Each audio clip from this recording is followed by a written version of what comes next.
I know that. I know that there are places that don't have much water. I know in general at the moment there is enough fresh water, although not a huge excess. But distribution is a problem. There are places around the world where where there's lots of water and places where there's not.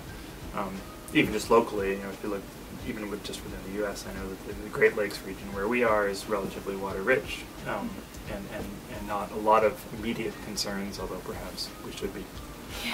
But other places in the country, the Southwest, California, Nevada, Arizona, maybe not so much. It's been designed in an area with much less water, and the concerns are much bigger, much sooner.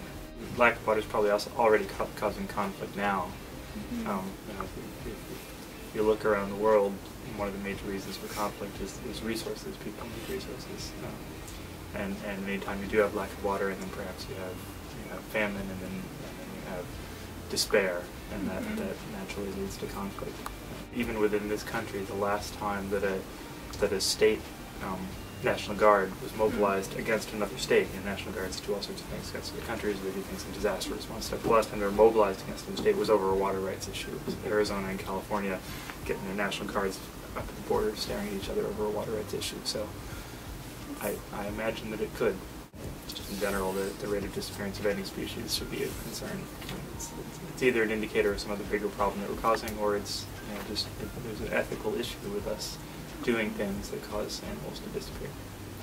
Well, so there are certainly people who are working at reducing water use ways. There are people who are looking at water systems. I know that in older urban systems, water loss can be a major, just leaking out of the pipes, because they're old leaky pipes, can be a major issue. So I know that there are engineers who are working on that, trying to design ways to decrease that loss. Desalination is a big potential new water source. You know, the first thing at the beginning, how much of the water is fresh water, so 97% is ocean water, it's all there, and even a lot of desert places like California, there's plenty of ocean water. But desalination is energy intensive, so engineers working on ways to try to either find new technologies that are less energy intensive, or couple some renewable energies to that desalination process. And then I actually have some friends who are working on water, on at least aquatic ecosystem conservation and restoration, so it's not necessarily water quantity, but are working on making sure that water quality is maintained, both for some use that we might want to have for it, and for ecosystem use.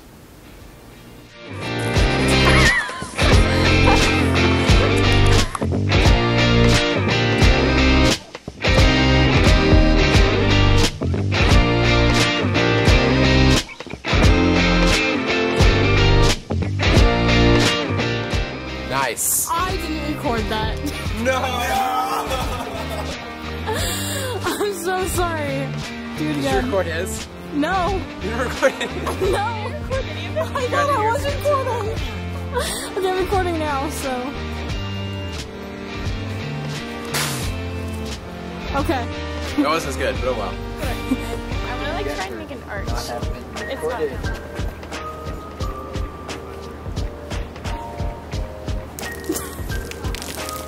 That was cute.